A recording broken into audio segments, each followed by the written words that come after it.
episode, we are going to talk about Tua Tagovailoa. Tua Tagovailoa decides that Tua Tagovailoa's family deciding that he is not going to be playing in Detroit. And we also have some news about the new NFL playoff format. First, I'm actually going to attack this new NFL format, and then I'll get into Tua, and I'll get into the Detroit Lions. So this NFL playoff format that's being proposed is the NFL playoffs. Essentially, they want to add on another wild card team. So if you're like 8-8, so what the NFL playoff proposal wants to do is it wants to have 2 preseason games. Now, I'm actually completely fine with the 2 preseason games because you push back training camp a little bit more.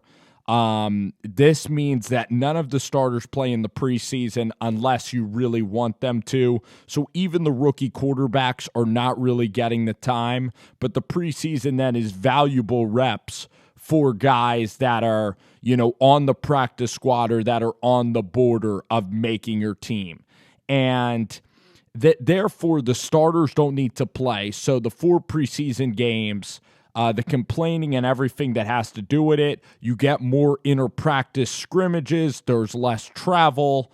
In that way, the NFL is sacrificing money a little bit, and the teams and the owners like having preseason because they want to have that extra home game, and they can put, out of an 80,000 person stadium, they can maybe fill it up $35,000, $40,000. So that is kind of the, scenario that is going on with the preseason. So having 2 preseason games, I would have the games just I would have them late August. I would give more practices for training camp for the fans to attend, and I'd also push back training camp. You don't need to be starting it in July. You can have the players attend camp in August, in early August. So July, you get more vacation for these players. That's absolutely appropriate. Now, the other 2 things I strongly disagree with. The NFL wants to take a 16-game season, and they want to make it a 17-game season. This is very, very unhealthy for the players and for the quality of their league because it's hard enough to stay healthy for 16 games, and it's hard enough to play at a high level for 16 games. College football is only 12-game regular seasons. And for these guys that are adjusting to the NFL, this is a violent game. And the NFL is great because there are only 16 games, and each game matters. The regular season matters. Then the NFL, this is really what gets me. The NFL wants to add on an extra wild card team from each conference. So instead of having 6 playoff teams, you're then going to have 7 playoff teams. And that means that a first round bye will only be applicable to the team that wins home field advantage. And the second overall record seeded team has to play on wild card weekend. This basically devalues regular season football. The Kansas City Chiefs are world champions of the NFL. And Kansas City went 12-4. And because the Patriots lost, they were able to have a bye, a home game against the Houston Texans, and then they were able to play the Titans because the Titans beat the Ravens, the number 1 seed. They were able to have 2 playoff games at home, and they were 12-4. And if you're number 2 in your conference, you damn right deserve the opportunity to have a bye. You damn right deserve to play a home playoff game and then get a chance to get to the NFC Championship. The Green Bay Packers this year, yeah, you could say that their schedule was easy or not. That team still won 12 games or 13 games. that team was still an elite level record team, and they still deserve the right and the privilege of having a home game and a privilege of playing in the NFC Championship for a chance to go to the Super Bowl. Having 3 games on Wild Card Weekend, it increases the injuries, so 3 games each. It's all a money grab by the NFL. Now you're going to have playoff games at 1 o'clock in the afternoon on Saturday. You're going to have 4 o'clock, and then you're going to have 8 o'clock. So they're making it in the March Madness, but this is the NFL. So this is NFL football, and now there could be a team that's 8-8 get into the playoffs, and you're going to be seeing 8-8 and 9-7. So you're just increasing the playoffs, which I guess can be exciting. And you might call me a hypocrite because I'm a Giants fan, and the Giants won the Super Bowl at 9-7. But I still think that we have the proper system right now with the wild cards being 2 teams, 2 wild card teams, and there doesn't need to be these 8-8 crappy, terrible football teams then getting a chance, a 1-game scenario. There shouldn't be an 8-8 team getting a chance to play a 12-4, 13-3 team in the first round and beating them and eliminating them. And then if you're 12-4, you basically get nothing. And then if you're the number 1 seed, you have all the power in the world, but the number 2 seed gets absolutely shafted in this. I don't get it, because I love having the 2 great wild card games, and by having only 2 wild card spots, it creates a great regular season race. It creates an unbelievable regular season race. And by adding on another wild card, now you're talking about 7 and 9s making the playoffs. 8 and 8's gonna make the playoffs. And I guess that the NFL, it already struggles with, parity of the best team winning, and I'm all for like the Cinderella somewhat. But I just feel that the system is absolutely fine and it's perfect the way it is, and I enjoy it. And it's a privilege to make the postseason. Even as a wild card, it's a big deal to make the tournament. And even there's good teams some years that go 10-6 and don't make the tournament. And that's just the breaks. And they're just trying to add an extra playoff game of money, of television revenue. That's all that the NFL is doing. And they're now going to add a 17-game season. That is way too many regular season football games. Having it 17, it's completely greedy. The players are going to get injured. And then you're going to end up that the teams in the Super Bowl are just going to be teams that could stay healthy.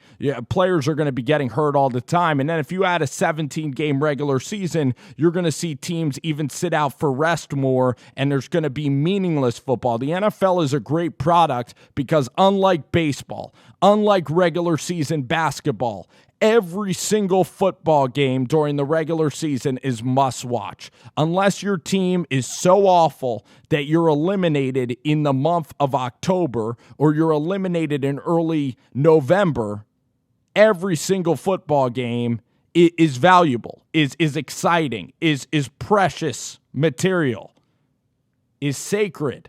And even if you are out of it, you still get a chance to spoil your rival's season. You get a chance to spoil an NFC or an AFC wild card hopeful. And the wild card is exciting, and it is amongst the best. But now you're also minimalizing what making the playoffs really means. It's not even. It's going to be a bad rule change. I don't know if we'll ever go back, and we'll have to settle on this because the fans are pretty.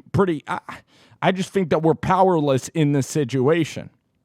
I don't like it at all. The 2 preseason games is fine. It's preseason football. I think I'm most offended by if I had a choice of getting rid of 17 games or getting rid of the wild card. I think that they're both awful suggestions. I would say get rid of the 8-8 wild card number 7 seed. And the fact that the 2 seed doesn't get the bye completely sucks. You run your fantasy leagues better. So you could go 13-3 and it's complete horse crap. This proposal, I can't stand it. I don't like it at all, okay? You're completely taking out the wild card scenarios here. Or you're making a wild card. You're going to have 8-8 going to 13-3 teams, and it's really, really frustrating, and it actually sucks, and it's absolutely awful. All right. So that's what they want, 17 games and the wild card. I've told you my positions, and then other than that, nothing has changed. Let's talk about Tua Tagovailoa here. Tua Tagovailoa and his family. So Tagovailoa, I really do like the traditional aspect of Tua Tagovailoa, and I respect and like how much his parents are an influence in his life. I think that a lot of times in our youth here in America or around the world, I think that a lot of people are rebellious and don't have a close relationship with their parents and actually look to their parents as being either dictators, either a hindrance to their progression, or they look at their parents and maybe they don't have a good relationship at all. So Tagovailoa, part of the Samoan culture is respecting the elders, and I happen to love that motto. I guess that's just maybe a personal opinion, and everybody's life is different. So there could be somebody who didn't have the best parenting that might argue otherwise. They might say, it's good to be independent. But I like the traditionalist kind of way that the Tagovailoa family is, and I think that the parents have raised a kid in Tua that is absolutely a special, special kid that is one of the most humble, likable athletes of all time. That's what I think of Tua. And through adversity, I mean, his relationship with his teammates, his relationship to Coach Saban, and his relationship in God, like I all think creates a beautiful story for Tua, and I think he inspires kids in a really great way, and he definitely is one of the more polarizing.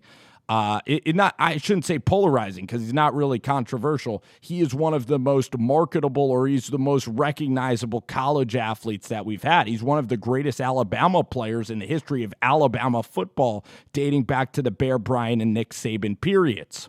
So Tua at the quarterback position had a very interesting journey, went from Hawaii to Alabama, and his family functioned in Alabama, and now his younger brother's at Alabama. It's a warm weather climate in Alabama for the most part. In April, you could play golf. In March, you can play golf outside. It's like 70 degrees. So Tua has an agent in Lee Steinberg. And what Lee Steinberg already has mentioned on a show before is that Tua doesn't want to play for the Bengals. Then Lee Steinberg has also mentioned, the family now is mentioning that Tua doesn't want to go to the Detroit Lions. This is kind of interesting in several ways. Where you are drafted, a lot of people would love to be drafted in the NFL and make the kind of money that Tagovailoa is making.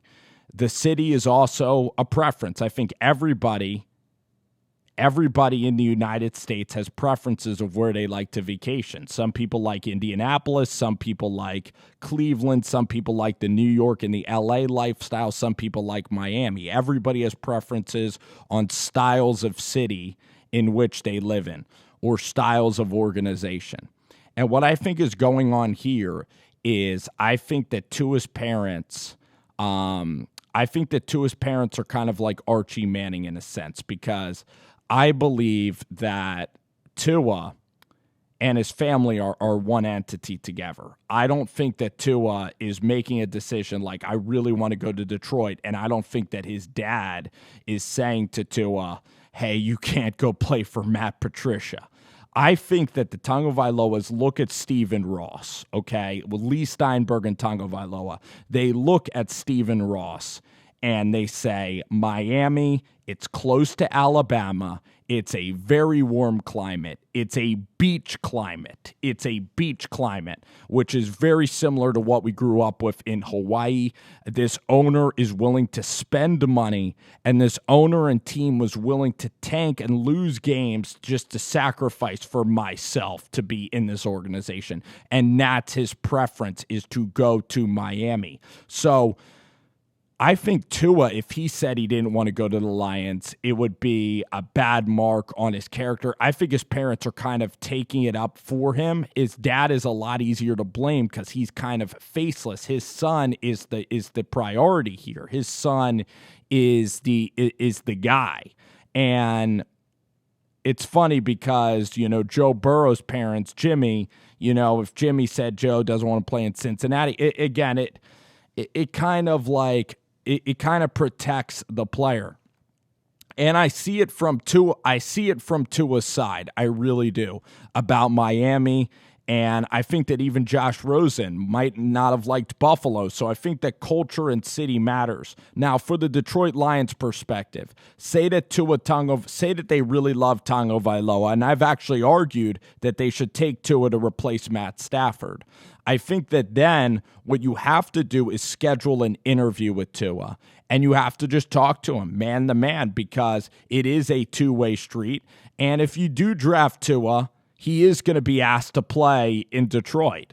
But frankly, when you draft a player, I think that you would want the player that wants to be in your city and in your town. And you look at Herbert and say Herbert really wants to be in Detroit.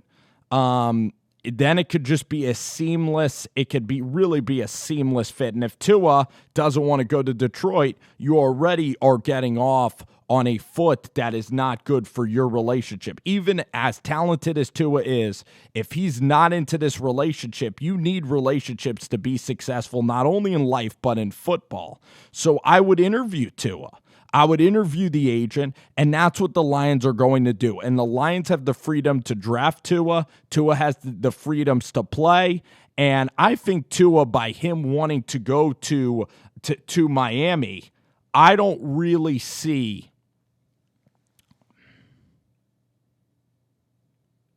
a problem with it, honestly. I'm not overly offended, because I just think that Miami is important, and this kid has a family background, and there's going to be other kids that, decide to play. Now, if Tua held out, like if Detroit picks Tua, right, and Tua doesn't go to Detroit, then I just think that you should play for who you are drafted for. But I think you're allowed to have preferences in life, and I think that everybody, and I think that you're allowed to say it. And if you have better relationships in other places and other facilities, I think that is perfectly normal and perfectly fine to express those opinions and to say that. And most of the time, it usually will go two ways, where usually the team will find the player and vice versa. And in Detroit's case, Detroit and the Ford family, they've not been a successful organization. You look at Detroit, and stereotypes about the city are not good about Detroit. Oh, that there's a high crime rate, that it's cold in the wintertime. And that's something that the Tagovailoa family is worried about. And people are worried about it. They trash Detroit. I've never been there. I'm sure it's actually a great town. And the people there, I love the city of Detroit. I've liked meeting the people there. I'm sure I would like it. And some people are just different. Some people are going to have those opinions about, deciding where they want to get drafted. And I think that it's a normal discourse. So I'm not completely outraged by Tagovailoa at all. And I think it's up to Patricia. It's up to the Lions then. It's a two-way street. You have to go interview Tua. You have to go change his mind about where he wants to go play football. If it be Detroit, you have to see if it's a cultural fit. A lot of times a player, is not a cultural fit. And a lot of times, like, they can thrive somewhere else, but not thrive in this environment under this coaching staff. Some coaches are more players coaches. Some are more strict. Sometimes you want an athlete that'll more be less maintenance off the field. Some places are great at letting a personality show. You look at like a place like Kansas City, they have really plenty of outspoken players. So some teams allow for really outspoken players, but the Patriots, they keep a tight ship organization. San Antonio, very tight ship organization. But you look at other places in the NBA, or you look at other teams in sports. I think that some places are very loose and casual with how you do media and how you do certain things. So it all has to do with organization. Maybe I'm just biased because I know Tagovailoa's character, and I think his character is great. In this case, I'm behind him with this decision here, or with this message. And I think that it's a collaborative effort between his family. It's a collaborative effort between his family and the agent. And I don't think that the family is holding Tagovailoa back, because that would be contradictory to everything Tua's had in his life. I think that the family is supportive of him in his endeavors. I think the family will still stay in Alabama and watch Talia play. And I think that the family's with Tua all the way. And I don't know if I think to make this statement that Tua, wants to play in Detroit, but his family is the one that's preventing him, I think that would be a large leap, and that would go against everything that is mentioned about the relationship that the family has. I think the family's just very together, and I happen to like that the family is together personally, and I think everybody would like to have parents that they get along with and parents that are with them every step of the way. It just, again, that is more of a personality and a subjective thing. But Tua, I really think that Miami is the team that's the place he wants to live. The ownership is aggressive there, and I do think it could be better. And you have Brian Flores, who is a coach that adapts quickly, and you have a team that just, again, is working hard and making some good decisions. And I think Fitzpatrick's a quarterback there that Tagovailoa will enjoy. If you're Detroit, it's tough, right? If I was running the Lions, I'd want to talk to Tua immediately, find out about these comments, meet with him at the Combine, because guess what? If you show to Tua that you're committed to him and that you're going to build a nice program around Tua, and you talk to him and you build a rapport and you speak to the parents, then you can alter the minds of the Tagovailoa family. I do believe in the power of discussion and the power of collaboration.